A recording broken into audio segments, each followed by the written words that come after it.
Welcome to the barn, live from the barn studio. You got the Mox here with Nate and Kyle. Yo. Sounds weird calling you Kyle. Kyle, what's up? Hey. What's up, Nate? Hey. Well, hey, hello. Welcome back to the barn, fellas. Hey, thanks for having us, Barn. We'll talk a little stand-up comedy today. What do you say? Comedy. You guys are comedy fans. Been comedy fans since when? When did your love for stand-up comedy start? Growing up, Dad HBO. always watched all the specials and everything, so we'd sit and watch and just everybody. Yeah, I remember listening to everything from Ray Stevens to my mom let me watch Robin Williams live at the Met, which she should not have let me watch that. But yeah, Kennison. Yeah, I've been a lover and connoisseur, just a fucking nerd with stand up my whole life. You guys get way deeper than I do on the new comedians, but yeah, I would say my story is similar. I was probably listening to Andrew Dice Clay before my mom knew I was. You know, I had older cousins. You guys know them well. They would sneak me a tape here or a video here, or I'd be at their house on some kind of HBO special. And I think that's really where my love of stand-up comedy started and grew. I'm trying to think of like one of the first specials I saw that like really like, might have been Bill Cosby, to be honest. He might have been one of the first ones. Where I was like, I actually understood what he was talking about sometimes. I mean, I would hear like Sam Kinison. I'm like, I don't know. I mean, this is funny. This guy's yelling, but as far as like, I didn't understand the necrophilia, homosexual bit so much. Right. Took a little bit to catch on to that. Yeah. I remember, you guys remember this too, like the Sinbad special where it's the funky colors, he's Gallagher. Goat. Sinbad's Gallagher was the first one I saw. Yeah, I wish I would have thought of that. Gallagher, that video used to make me uncomfortable. For some reason, he made me, I don't know. With the big couch you talking about? Yeah, I don't know why. Yeah. But I thought, I haven't seen it in many, many years, but I thought it was pretty funny. Oh, he was a beast. He was, 100%, yeah. I saw some TikToks the other day that were just as funny now as some Gallagher ones. Saw them. Yeah, they were really good. Yeah. Speaking of Maron, when he had Gallagher on Maron, that was one of the few times where he walked out on the interview. Gallagher's was like, because, he came at him with this, you're kind of a racist kind of thing. You're kind of a piece of shit, And then you got the whole Gallagher 2 saga, that whole story with like his, about that? That's a crazy story. He instead of touring, he let his brother tour for him using all of his material, and he toured under the name Gallagher 2. So, and then when Gallagher's like, all right, I want to come back, no more Gallagher 2. Well, Gallagher 2's like, no, Gallagher 2. So there was a time when they were both touring, his brother Gallagher 2 and Gallagher 1, and You're not talking about Oasis, right? You're talking about no, 100%, yeah. Well, yeah, Liam Gallagher was a huge fucking Gallagher fan. It was odd. It was weird. You know what I mean? Sounds a lot like the Oasis behind the music. What you're talking about? Yeah. Now I think about it, you're kind of similar. They were kind of. Wow. It wasn't like Skinner and the Leonard Skinner Experience. Yeah, it wasn't like when like when Razor Ramon and like Kevin Nash left WWF and WWF filled him in with these two like kind of that's not those guys, but it is. I'm confused. Yeah, we've been lucky enough to talk to a couple stand-ups here lately that been phenomenal. Nate, we went and saw Big J Okerson, me, you, and Chuck. That I could have died that night. That was heaven. If I get to heaven and I'm not laughing like that, like send me back. And Kyle, I think you said that he's one of your favorites, yeah, right? I think he's one of the best going right now. Dude, I don't know if I would have said that before I went. I would have been on pages, 100%. But I know I saw you converted. I saw you. Oh my gosh, yeah. was I converted? I am of the church of the skanks now, I think. Now, don't get me wrong. I didn't notice you long because I couldn't. I was like, my fucking stomach hurts. Stop. I'm gonna die tonight, Jay. You're gonna kill me. It was crazy. I was so impressed with his crowd work. As far as I could tell, a ton of what he did was not scripted. See, that's where I know, right? That's where I get fucked up. I'm like, where are you weaving in? Because that's one of the best things. But when you're on stand up and you can find or you get stuck in a crowd work scenario, and you're able to kind of throw in this prepared material that you got your tricks, but and you're able to come in like, hey, what do you think of this? And like, oh shit, I can throw this whole bit on him now, and it looks like it's gonna be organic. I'm like a fucking genius. That's one of the few little magic tricks. Like, that's fun. But regardless, I'm pretty sure a lot of him is off the cuff. He's just that quick. And I think that's probably even more impressive that he was able to weave in some material, Sure. There's a black guy in the crowd, so you get the black guy jokes with the big dick jokes. You kind of get some of those standard things that I'm sure that it's not the first black guy that's sat in the front row. Was there a black guy there? Oh, I don't know. But then there was stuff that like their responses elicited a joke from him that it couldn't have prepared. Sure. Well, I think sometimes it was like even like regional, like they were talking about Emo's Pizza in St. Louis. Like, how much Emo's Pizza material do you have in your pocket for when that comes up just by chance? That raises a weird question. Like I saw one time I saw Tony Hinchcliffe. He just went off on this woman in the audience, and you could tell what it clearly was. He was setting an example. It was like a teacher paddling a kid the first day. Shoot a hostage. We'll let you motherfuckers know. And he walked this chick. She went outside. I went outside to smoke a cigarette, and she's bawling. Oh, wow. Why was he so mean? I'm like, she was annoying or whatever, but nonetheless, I was like, listen, lady, whatever he told you, he probably has told 40 people before you all the same thing. You just happen to be the one that got stuck in his target, But that's how these guys are. It's like, it's just all organic. That's the thing. It's just like that natural in the moment. Yeah. So, I mean, in the past 6 months, I've seen David Tell, Kevin Nealon, Big J Okerson, Sebastian Maniscalco. I think there's one more. And none of them made me laugh as hard as Big J did. You did a lot of bragging with all those shows you got to go to there, by the way. No, I'm just saying I've been to a lot of comedy here lately. Where'd you see Sebastian at? We actually saw him at the Ryman down in Nashville. Okay. I was like, he wasn't okay. How was that? Hilarious. That guy there, fuck it. That guy I think he sold out Madison Square Garden 12 days. I thought it was like 9 or 10 days in a row. Yeah, it might have been, yeah. Like 9 or 10 days in a row. He's incredible. And you go back to the Street of Dice. He sold out the Garden for 3 days in a row before internet, before anything. But yeah, Sebastian's a fucking murderer. But I was just remembering that he did more than Dice. I didn't know how many days, but is he somebody that's respected in the comedy world? Do you think? Yeah, I think so. He put his time in pretty long at the fucking Comedy Store. Like he was waiting tables and he was still kicking out specials and in his moment. And then he popped hard as a. Not only do you pop. You get to be in Martin Scorsese films. Yeah. Like, what the fuck? I mean, it's just all, and he's cool about it. Yeah. It's just, but he just seems, I love how he's annoyed at everything. Just. Yeah.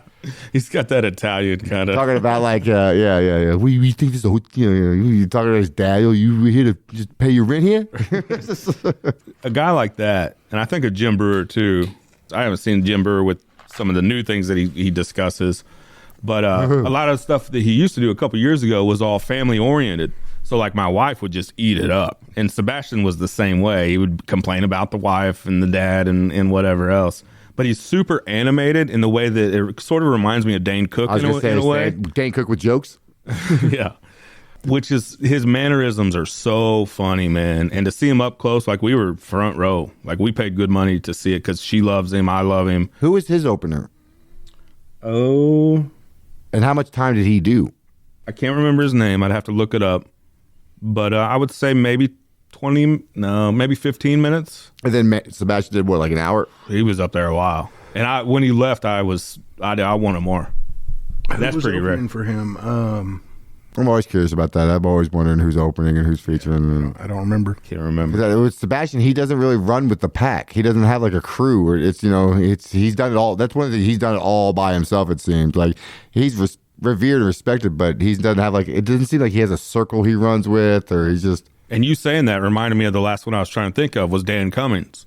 Yeah, we saw Dan Cummins at the pageant in St. Louis. Quit bragging. And man, talk about, there was a lot of people there. He is.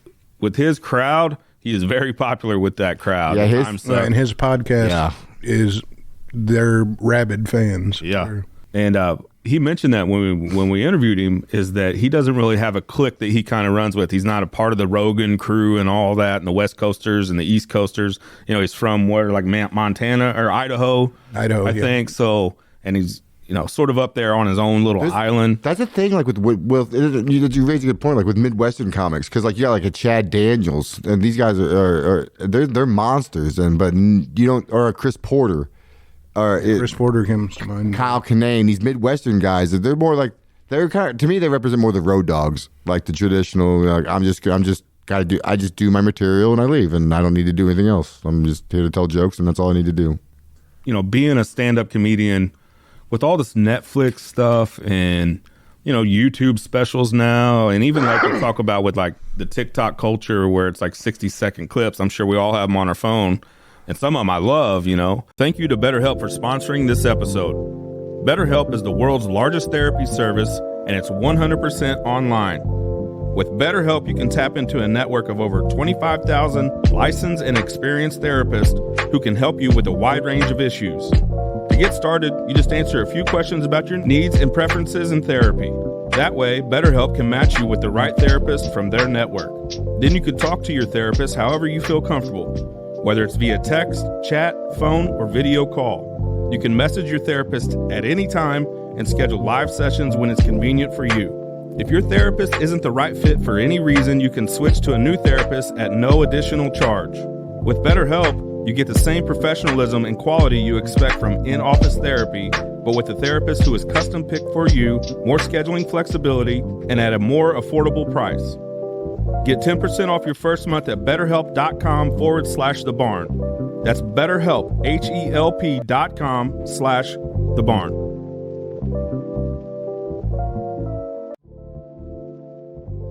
But there's even guys that are like featuring or being headliners on the weekend just from being viral on TikTok. What, Trevor Wallace and these cats? He's Matt Rife or whatever. Yeah, Matt Rife's huge on TikTok. I'm sure he's Matt Rife, giant following. He's touring right now, and you can't find a ticket in any of his shows in the future. That dude's popping hard, and he's good. You gotta be somewhat good. I mean that fucking viral state YouTuber or whatever star is only gonna get you so far because you're gonna get there. It's just like in the movie Comedian where they explain like Jack Nicholson get up there, but you have 10 minutes, and like after that, you're like, all right, Jack, what do you got? Right. Like I've seen some YouTuber viral people go up and.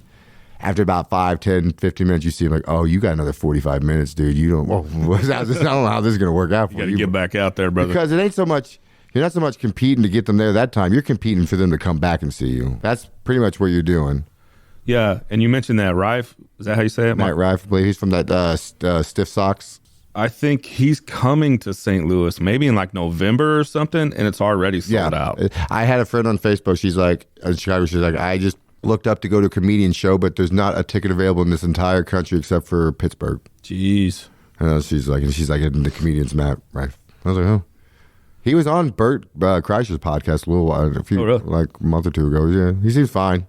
I don't know. He's funny. He's not really my style, but yeah, if people are laughing, cool. Do your thing, man. You mentioned Bert. He's got a hell of a tour in the work here. That is an amazing lineup. That's crazy, right? Yeah, I mean, that dude stays on tour, but yeah, what's the tour called? Fully Loaded. She got Mark Norman, David Tell, Shane Torres, Shane Gillis. God damn that Shane Gillis is he's a breath of fresh air in comedy. That dude right there is just. It's kind of crazy too because different cities are getting different comedians. Yeah. We're kind of jumping off because I know Jim Norton's doing some. Big J's on that one. Yeah, Big J. I'm trying to think of the females. Sauter, that guy. Rosebud Baker. She's great. Really funny. Sauter's been one of my favorites. That guy right there. I want him. I mean, he's popping a little bit. I want to see him get going a little, like bigger. He's great. Jay Farrow from Saturday Night Live. Oh yeah, is he still doing Jay-Z impressions? I don't know. It's your boy. He was. Yeah, it's your boy. Or Chris Rock. He was one of those guys. He did good impressions, but they canned his ass. Speaking of like Shane Gillis, SNL. That's one of those fucking craziest stories for that dude. Didn't even get a chance. What's that about? Well, Shane Gillis, he was a stand-up comedian up New York or whatever, and he got hired as a cast member for SNL. The day he got hired, someone looked up all of his podcast stuff. He's got a podcast called Matt and Shane's podcast, or something, and they found him doing like an Asian, we all know that Asian, that Asian accent. That hey, what can I get you? It was really innocuous. It wasn't, and they ripped that and pretty much fired him immediately. Really? Mm-hmm. I wasn't aware of that. Yeah. So someone took their time to go through this guy. It's just like that's how serious he got. So he still got paid for this season, but nonetheless. He just he was canceled before he even got started. So, but he just released a special last year, and it's almost like it's done. It's almost like he's in a better spot because of what happened. But he says himself, he's like, I wanted to do SNL. He's like, yeah, everything's kind of going good, but no, I did hear him recently say that it was the best thing that's happened to him. Yeah, career wise, but but still, he came to be on. I don't know. It's like it's the new day and age of SNL, but. Like that's just, and here's the thing: SNL hadn't had an Asian cast member ever. They've never had They've recently just hired their first Asian cast member. So like, what the fuck? I hear those guys don't get paid a lot on SNL. No, very little. It's like $1,300 a week. Yeah, but that's your platform. Look at the success rates of people who come off. That's the thing. That's where it's like. That's the payment. It's like right? the it's quote like, unquote payment. It's like Mitzi Shore at the Comedy Store. She's not paying the comics, but she's looking at this as a fucking college, and you're gonna go look at. You see Richard Pryor. You see these. You see these people. You know, this is what's gonna happen to you. They also sign him to a really long initial contract, so like 6 years, something like that. Oh wow. So then So he would have been locked in for 6 years. then they make, it's like sports or anything. They make more after, I'm sure Michael Che and Colin Jost are making a lot more than that. But the entry level guys are Well, yeah, Michael. making a whole lot. Yeah, Michael. Yeah, he's like the head writer, isn't he? Regardless, but yeah, I think so, yeah. Regardless, I know what you're saying though. Michael Shea's got one of my favorite jokes. His last special. He's like, "Black Lives Matter. We just want to matter." That's all. We just want to matter. Those guys, we don't want to just exist. We just want to matter. those guys are good on Update. I agree. Yeah. I think it's one of the better crews on there. It's the only reason to really watch it nowadays. Where do you think David Tell falls? If we're talking, I don't like using the term GOAT or whatever, but where do you think he falls on like the all-time list? We got a buddy, Chuck, who I don't think he puts him as high as maybe I do. What do you guys think about? What do you think, Kyle? I don't know that he'd break my top 10. Really? But Well, I guess you're in the chat. You're in the Chuck category now. You guys can go. Thanks for the Memories is probably my favorite comedy album. Yeah. Put him very high, and I know he's like, what they always kind of say, a comic, right? Yeah, the guy that all the comedians they're coming out to watch. The comedians are going to sit there in the back room and watch Attell. Stuff I always hear about is when comedians say, "Yeah, I'll be sitting at home and get a text at 3 a.m. and it'll be David Tell. Hey, do you by chance have a joke where you talk about mountain goats and 4-year-olds?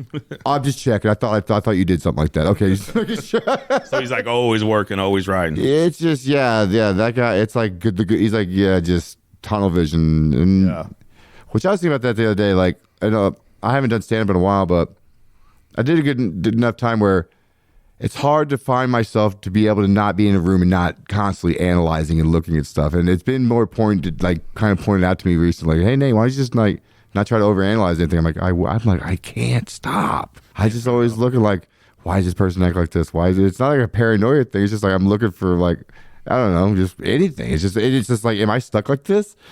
Is this my life now?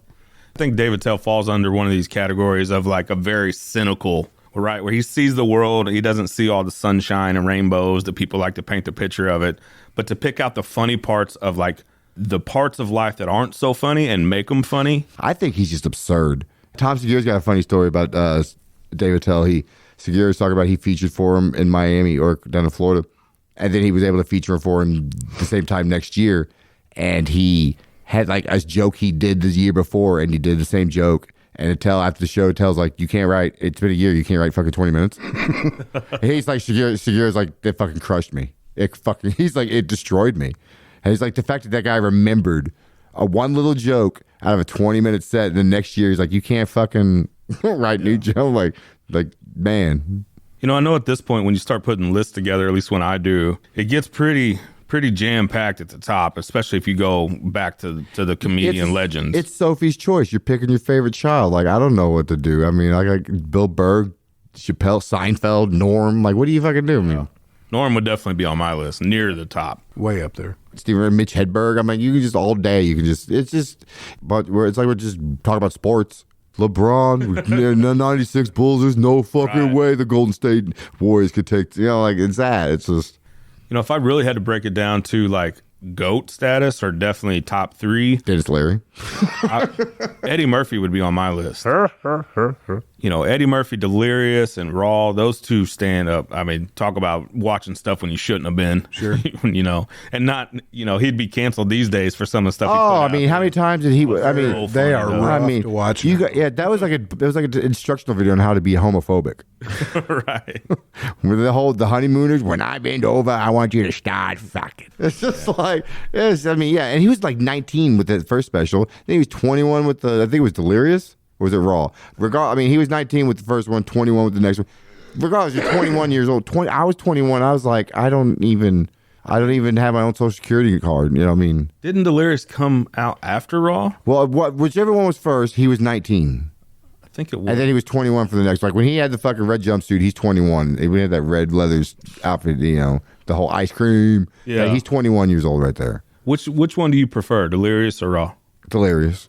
I'm Delirious too. Really? Yeah. I'm a Raw guy, man. I love Raw, because of that, because of the rawness. I was like, it's just like you're watching this fucking just outlier. You're watching Tiger Woods, a 2-year-old, being a 2-year-old, just fucking hit a dry, just nailing it. But then you see, it's like kind of with Pulp Fiction and Reservoir Dogs. Pulp Fiction is a better movie, I think, because Quentin Tarantino had it all kind of figured out and was able to utilize all of his resources finally. Murphy, hey, he's just that sharp and just probably tight. Probably a little bit of maturity too. That's not how much maturity. 19 to 21. I mean, what do you? Right. I don't know. Well, there's a lot of life there as big as Raw got. Yeah. Could you handle that at 19? And that's the thing. He did. That was the fucking weird part. He was able to market it, embrace it. Yeah, I was listening to the story with Chris Rock was talking about how he found Chris Rock in New York. It was the Comedy Cellar, and there was he wanted to see a black comic, and Chris was like, "Well, I was the only black comic there."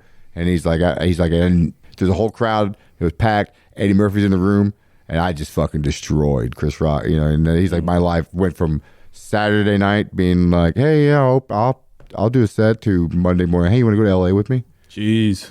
He's like, it was like that fucking quick. And then like the black comedy that came from Eddie Murphy, because the 90s comedy was dead, but except for the black comedy was killing it. You had Def Comedy Jam and all. Martin opening, he was the first host for all that. Yeah, the black comedy just crushed in the 90s. There's a lot of bad black comedy, don't get me wrong, but there's a lot of fuckers. Like Robin Harris was beautiful. All those cats. But, Bernie Mac. Said exactly all these guys, and they're all like products of what Eddie Murphy did, because they're like, oh shit. It's like kind of what they say, like how Sabbath invented metal, but Metallica perfected. Murphy perfected it. Chappelle showed you really. It's like he just, he transcended all of it then. If you're telling the story of comedy, Def Comedy Jam's got to be in there with the Bernie Macs. The fuck Chris Tucker. Oh, yes. Tracy Morgan. I mean, they all came out of everybody that was just like D.L. Hewley, Eric Griffin. Cat Williams. Now the WTF mayor, he had Cat Williams on the other day. That dude fascinates me. And they always fascinating dude. There's a joke that says, Chappelle, you better thank your lucky stars for fucking that Cat Williams is such a fuck up. Because Cat Williams would be, or Kevin Hart better think, because it could have been Cat. Yeah, I think a lot of people feel that way. That Cat Williams was the dude that sort of chose his own path, and sometimes that path was like he was like way off here. He was like ODB of Wu-Tang. Right. That's a perfect comparison. I did it my way, kind of thing, but his way wasn't always the best. Young baby Jesus, whatever, dude. Somebody that we didn't mention was Patrice O'Neal. That is you want to talk about like God, he would be so high on my list. Yeah, that's the fucking his bit. Definitely my top 5 for sure. Yeah, where would he be at now? That dude. In the podcast world that we're in now, he would be great with that. And I know he did a lot of stuff like radio stuff with Opie and Anthony and some of those things, and Jim Norton, I think. Yeah. And Burr too. Oh yeah. That whole crew, the tough crowd, that Cellar crew, yeah. What ended up being sort of podcast culture or whatever you want to call it, he would have been phenomenal at that, man. Did you see him on that last roast when Jeselnik was on there and everyone was going hard on Patrice? And he's like, I'm up here, these motherfuckers, I don't even know how to say your motherfucking name, and you got me up here dying of diabetes, motherfucker. You're talking to Jeselnik. He's like, who the fuck are you?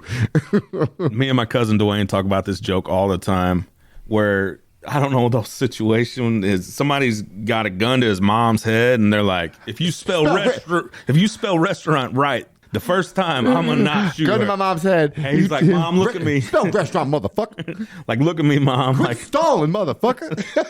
REST. Mom, I need you to look at me. He's right here now. Because I'm fucked. I mean, it's just like, oh shit.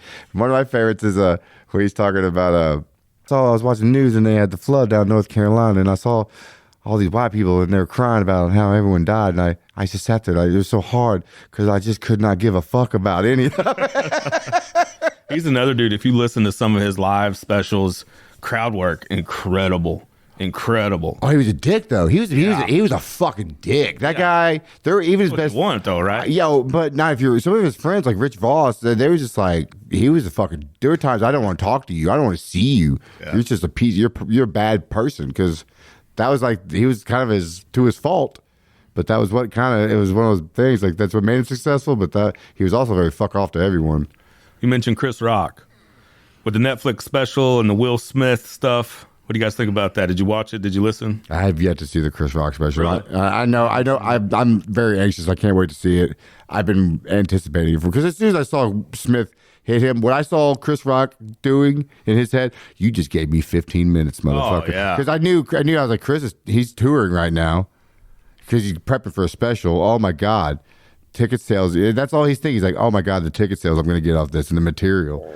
Yeah. He's the ultimate wordsmith. And when something like that happens, like he sat on it for a year. He could have had a response immediately. But he sat on that for a year. He knew how to play that. Yeah. He's like, yeah, right. And he destroyed him, man. Like, only like, you think would happen. As he should have. I mean, sorry. I mean, he got jiggy with it, I guess. You do something like that, well, I'm going to take my game and use that as a platform to destroy you. He nailed it. It was awesome. We did it was a live special on Netflix, which I think was the first one that they've done.